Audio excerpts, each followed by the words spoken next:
It was long past noon when he awoke. His valet had crept several times into the room on tiptoe to see if he was stirring, and had wondered what made his young master sleep so late. Finally his bell sounded, and Victor came in softly with a cup of tea and a pile of letters, on a small tray of old Sèvres china, and drew back the olive satin curtains, with their shimmering blue lining, that hung in front of the 3 tall windows. "Monsieur has well slept this morning," he said, smiling. "What o'clock is it, Victor?" asked Dorian Gray sleepily. 1 hour and a quarter, monsieur." How late it was! He sat up, and having sipped some tea, turned over his letters. One of them was from Lord Henry, and had been brought by hand that morning. He hesitated for a moment, and then put it aside. The others he opened listlessly. They contained the usual collection of cards, invitations to dinner, tickets for private views, programs of charity concerts, and the like, that are showered on fashionable young men every morning during the season. There was a rather heavy bill for a chased silver Louis Quinze toilet set that he had not yet had the courage to send on to his guardians, who were extremely old-fashioned people, and did not realize that we live in an age when only unnecessary things are absolutely necessary to us. And there were several very courteously worded communications from Jermyn Street moneylenders offering to advance any sum of money at a moment's notice, and at the most reasonable rates of interest. After about 10 minutes he got up, and, throwing on an elaborate dressing gown, passed into the onyx-paved bathroom.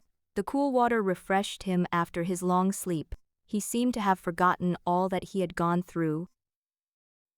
A dim sense of having taken part in some strange tragedy came to him once or twice, but there was the unreality of a dream about it. As soon as he was dressed, he went into the library and sat down to a light French breakfast that had been laid out for him on a small round table close to an open window. It was an exquisite day. The warm air seemed laden with spices. A bee flew in and buzzed round the blue dragon bowl, filled with sulphur-yellow roses, that stood in front of him. He felt perfectly happy. Suddenly his eye fell on the screen that he had placed in front of the portrait, and he started. "Too cold for monsieur?" asked his valet, putting an omelette on the table. "I shut the window?" Dorian shook his head. "I am not cold," he murmured. Was it all true? Had the portrait really changed? Or had it been simply his own imagination that had made him see a look of evil where there had been a look of joy? Surely a painted canvas could not alter. The thing was absurd. It would serve as a tale to tell Basil some day. It would make him smile. And yet, how vivid was his recollection of the whole thing. First in the dim twilight, and then in the bright dawn, he had seen the touch of cruelty in the warped lips. He almost dreaded his valet leaving the room. He knew that when he was alone he would have to examine the portrait. He was afraid of certainty. When the coffee and cigarettes had been brought and the man turned to go, he felt a mad desire to tell him to remain. As the door closed behind him he called him back. The man stood waiting for his orders. Dorian looked at him for a moment. "I am not at home to anyone, Victor," he said with a sigh. The man bowed and retired.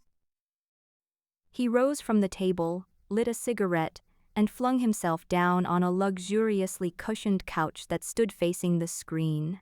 The screen was an old one of gilt Spanish leather, stamped and wrought with a rather florid Louis Quatorze pattern.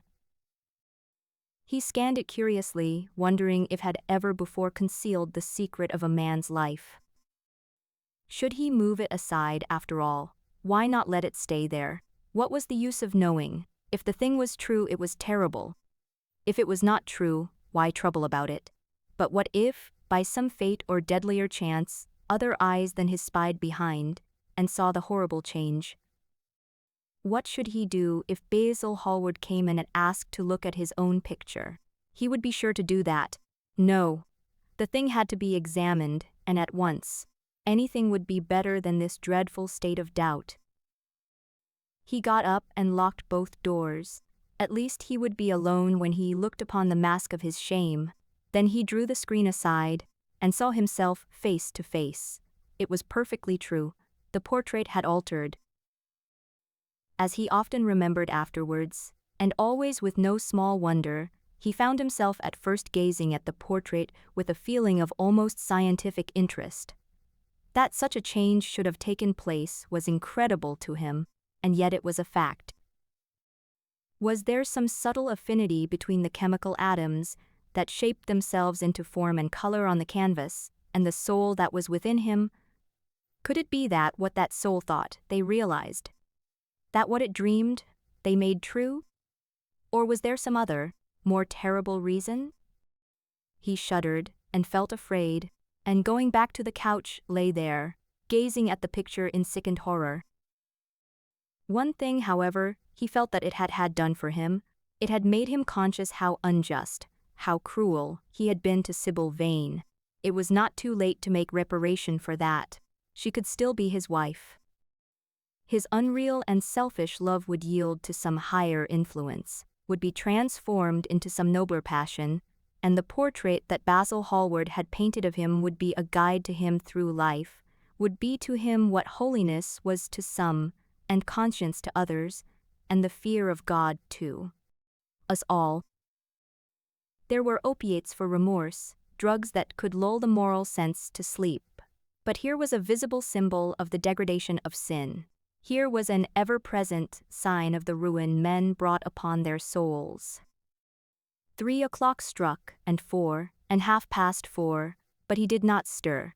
He was trying to gather up the scarlet threads of life, and to weave them into a pattern, to find his way through the sanguine labyrinth of passion through which he was wandering. He did not know what to do, or what to think. Finally, he went over to the table and wrote a passionate letter to the girl he had loved, imploring her forgiveness and accusing himself of madness. He covered page after page with wild words of sorrow and wilder words of pain. There is a luxury in self-reproach. When we blame ourselves, we feel that no one else has a right to blame us. It is the confession, not the priest, that gives us absolution. When Dorian Gray had finished the letter, he felt that he had been forgiven. Suddenly there came a knock to the door, and he heard Lord Henry's voice outside. "My dear Dorian, I must see you. Let me in at once. I can't bear your shutting yourself up like this." He made no answer at first, but remained quite still. The knocking still continued and grew louder. Yes, it was better to let Lord Henry in, and to explain to him the new life he was going to lead, to quarrel with him if it became necessary to quarrel, to part if parting was inevitable. He jumped up, drew the screen hastily across the picture, and unlocked the door. "I am so sorry for it all, my dear boy," said Lord Henry, coming in, "but you must not think about it too much." "Do you mean about Sybil Vane?" asked Dorian. "Yes, of course," answered Lord Henry, sinking into a chair and slowly pulling his gloves off. "It is dreadful from one point of view, but it was not your fault. Tell me, did you go behind and see her after the play was over?" "Yes." "I felt sure you had. Did you make a scene with her?" "I was brutal, Harry, perfectly brutal. But it is all right now. I am not sorry for anything that has happened. It has taught me to know myself better." "Ah, Dorian, I am so glad you take it in that way. I was afraid I would find you plunged in remorse and tearing your nice hair." "I have got through all that," said Dorian, shaking his head and smiling. "I am perfectly happy now. I know what conscience is to begin with. It is not what you told me it was. It is the divinest thing in us. Don't sneer at it, Harry, any more. At least not before me. I want to be good. I can't bear the idea of my soul being hideous." "A very charming artistic basis for ethics, Dorian. I congratulate you on it, but how are you going to begin?" "By marrying Sybil Vane." Marrying Sybil Vane, cried Lord Henry, standing up and looking at him in perplexed amazement. But, my dear Dorian. Yes, Harry, I know what you are going to say, something dreadful about marriage. Don't say it. Don't ever say things of that kind to me again. 2 days ago I asked Sybil to marry me. I am not going to break my word to her. She is to be my wife. Your wife, Dorian. Didn't you get my letter? I wrote to you this morning, and sent the note down, by my own man. Your letter? Oh yes, I remember. I have not read it yet, Harry. I was afraid there might be something in it that I wouldn't like. Lord Henry walked across the room and, sitting down by Dorian Gray, took both his hands in his, and held them tightly. Dorian, he said, my letter, don't be frightened, was to tell you that Sybil Vane is dead. A cry of pain rose from the lad's lips, and he leaped to his feet, tearing his hands away from Laurie's grasp. Dead. Sybil dead. It is not true. It is a horrible lie. It is quite true, Dorian, said Lord Henry, gravely. It is in all the morning papers. I wrote down to you to ask you not to see anyone till I came. There will have to be an inquest, of course, and you must not be mixed up in it. Things like that make a man fashionable in Paris. But in London people are so prejudiced. Here, one should never make one's debut with a scandal. One should reserve that to give an interest to one's old age. I don't suppose they know your name at the theatre. If they don't, it is all right. Did anyone see you going round to her room? That is an important point. Dorian did not answer for a few moments. He was dazed with horror. Finally he murmured, in a stifled voice, Harry, did you say an inquest? What did you mean by that? Did Sybil? Oh, Harry, I can't bear it. But be quick. Tell me everything at once. I have no doubt it was not an accident, Dorian, though it must be put in that way to the public. As she was leaving the theatre with her mother, about 12:30 or so, she said she had forgotten something upstairs. They waited some time for her, but she did not come down again. They ultimately found her lying dead on the floor of her dressing room. She had swallowed something by mistake, some dreadful thing they use at theaters. I don't know what it was, but it had either prussic acid or white lead in it. I should fancy it was prussic acid, as she seems to have died instantaneously. It is very tragic, of course, but you must not get yourself mixed up in it. I see by the Standard that she was 17. I should have thought she was almost younger than that. She looked such a child, and seemed to know so little about acting. Dorian, you mustn't let this thing get on your nerves. You must come and dine with me, and afterwards we will look in at the opera. It is a Patty night, and everybody will be there. You can come to my sister's box. She has got some smart women with her. So I have murdered Sybil Vane, said Dorian Gray, half to himself. Murdered her as certainly as if I had cut her little throat with a knife. And the roses are not less lovely for all that.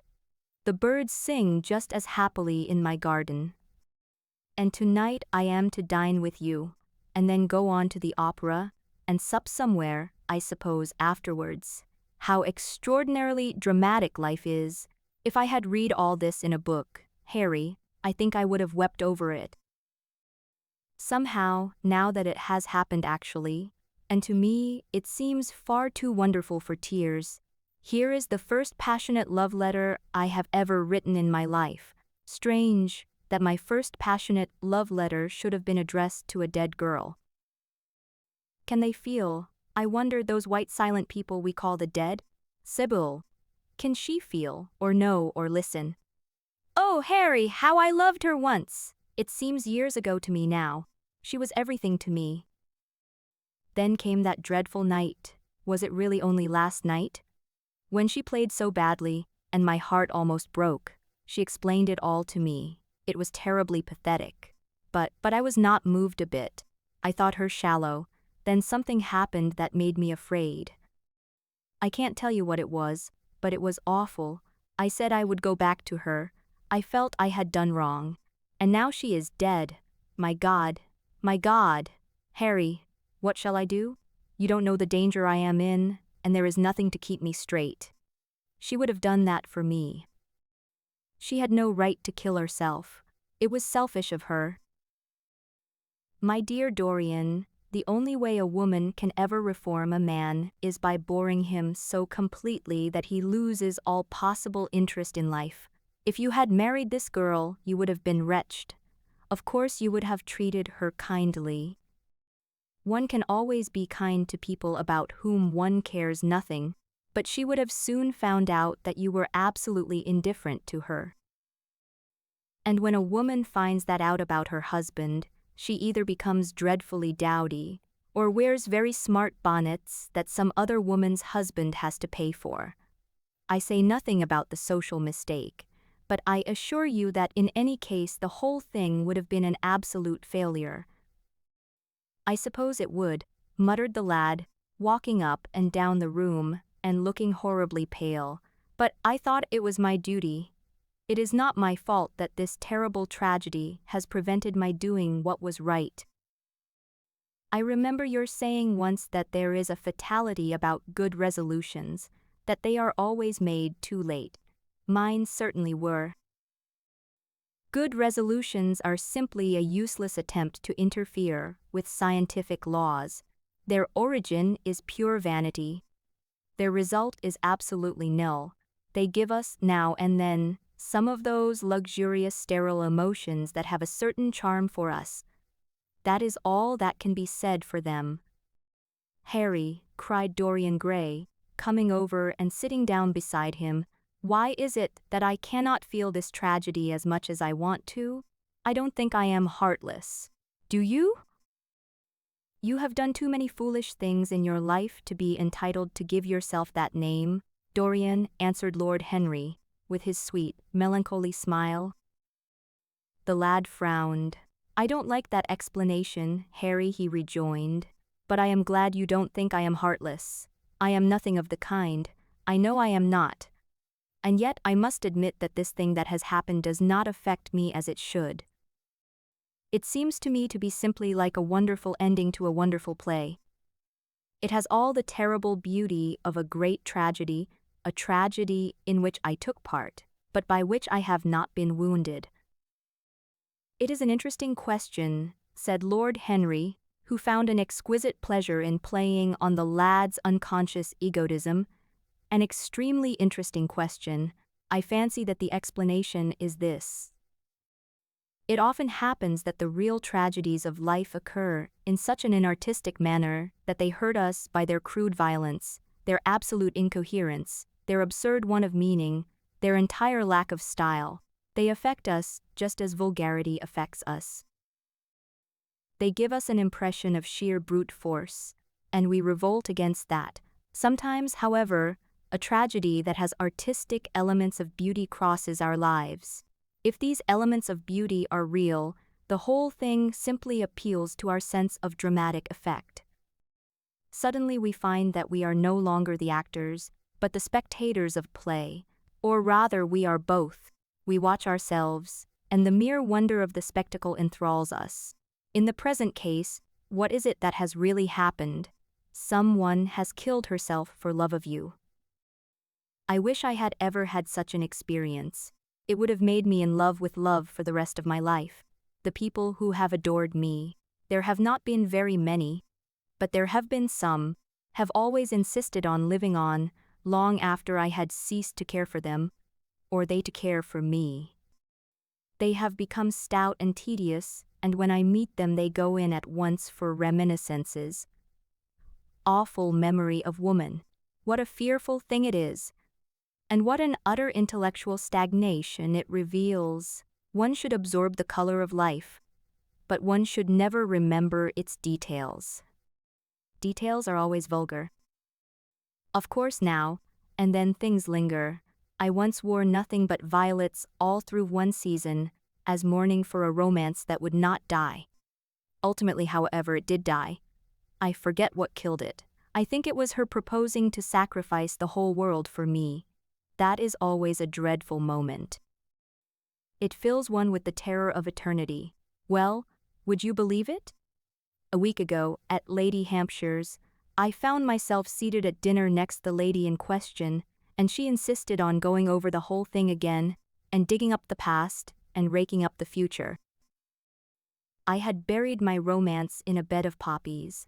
She dragged it out again, and assured me that I had spoiled her life. I am bound to state that she ate an enormous dinner, so I'd not feel any anxiety. But what a lack of taste she showed. The one charm of the past is that it is the past. But women never know when the curtain has fallen. They always want a sixth act, and as soon as the interest of the play is entirely over, they propose to continue it.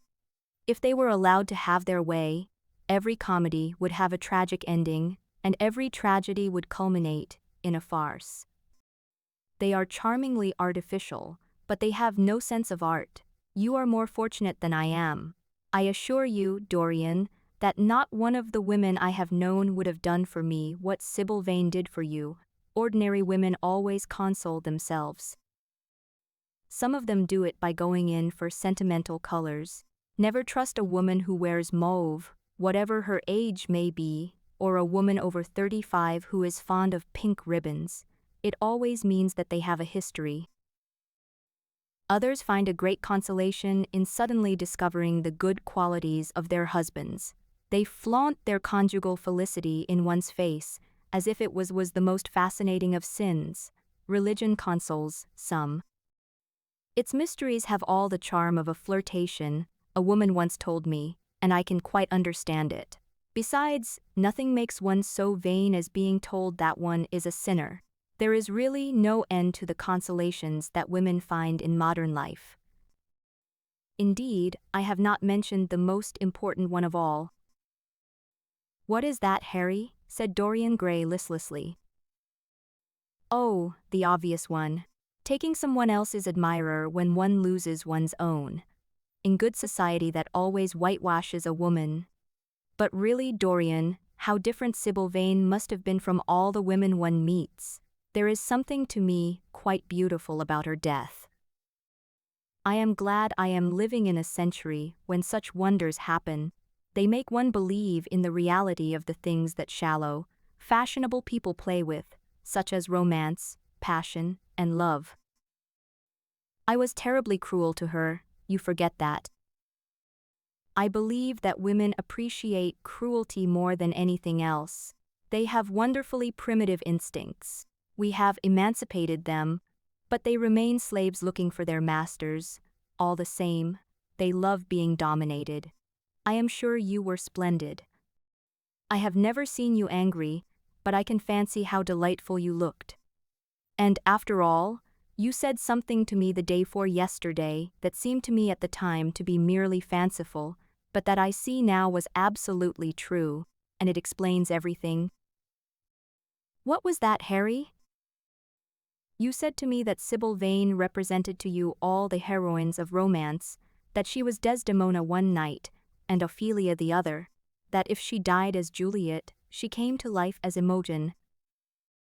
"She will never come to life again now," murmured the lad, burying his face in his hands. "No, she will never come to life. She has played her last part.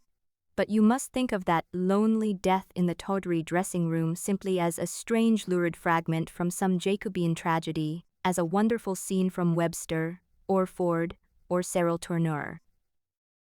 The girl never really lived, and so she has never really died. To you at least she was always a dream, a phantom that flitted through Shakespeare's plays and left them lovelier for its presence, a reed through which Shakespeare's music sounded richer and more full of joy. The moment she touched actual life, she marred it, and it marred her, and so she passed away.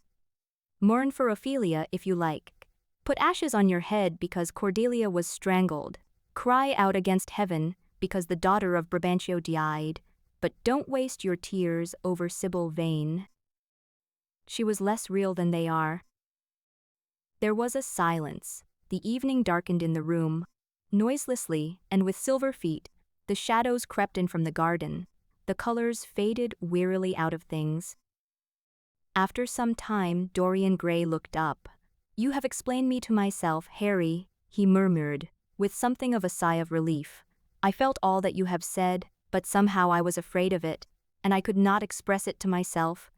How well you know me. But we will not talk again of what has happened. It has been a marvelous experience. That is all. I wonder if life has still in store for me anything as marvelous." "Life has everything in store for you, Dorian. There is nothing that you, with your extraordinary good looks, will not be able to do." "But suppose, Harry, I became haggard and gray and wrinkled? What then?" "Ah, then," said Lord Henry, rising to go, "then, my dear Dorian, you would have to fight for your victories. As it is, they are brought to you. No, you must keep your good looks.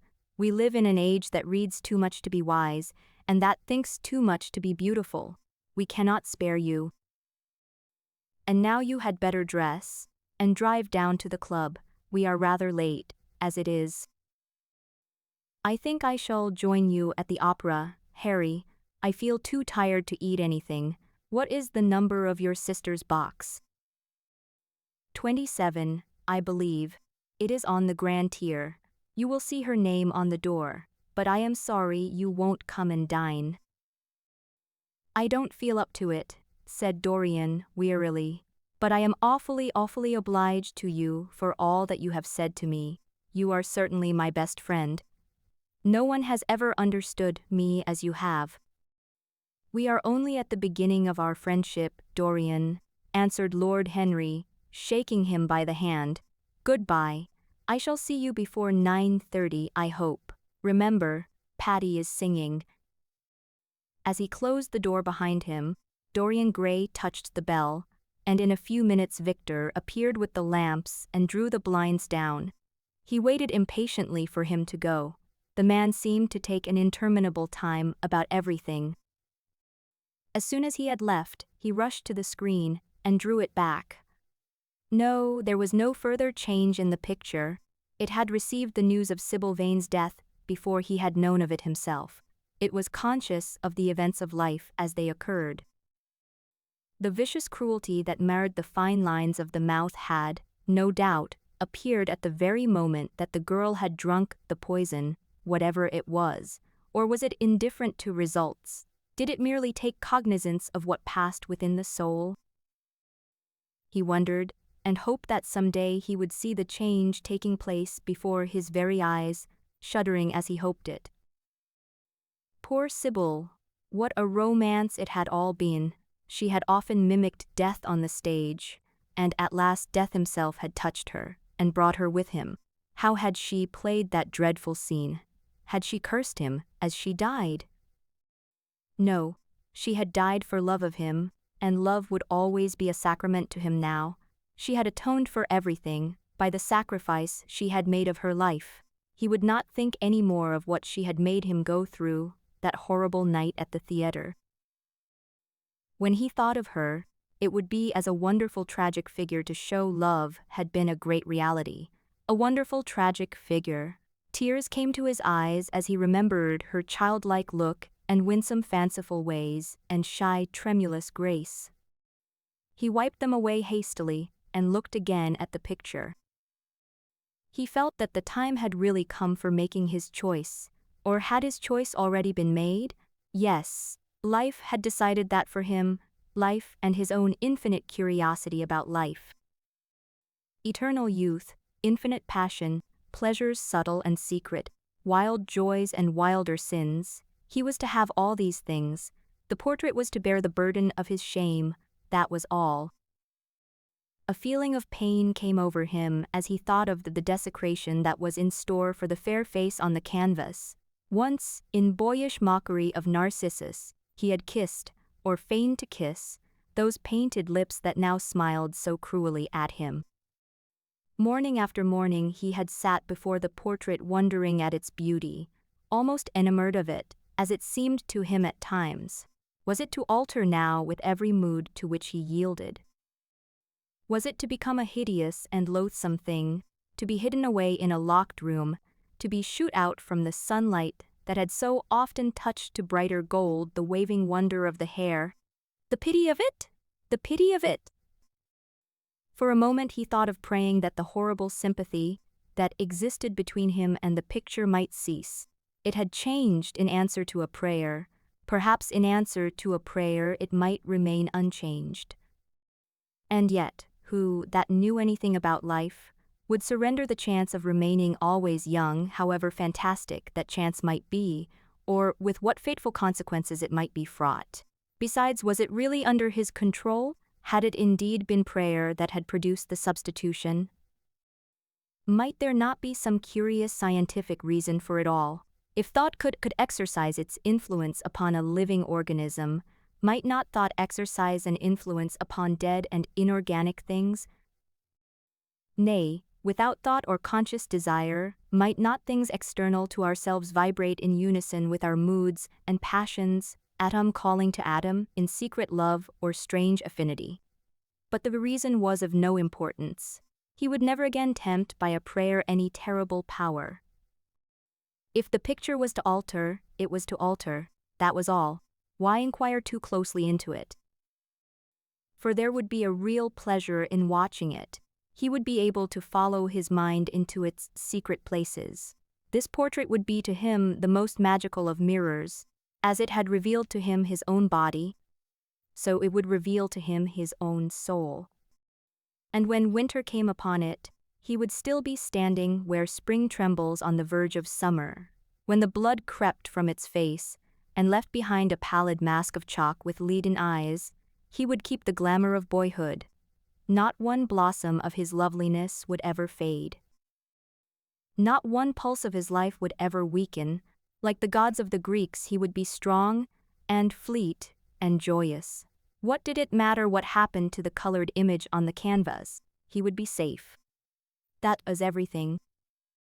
He drew the screen back into its former place in front of the picture, smiling as he did so, and passed into his bedroom, where his valet was already waiting for him.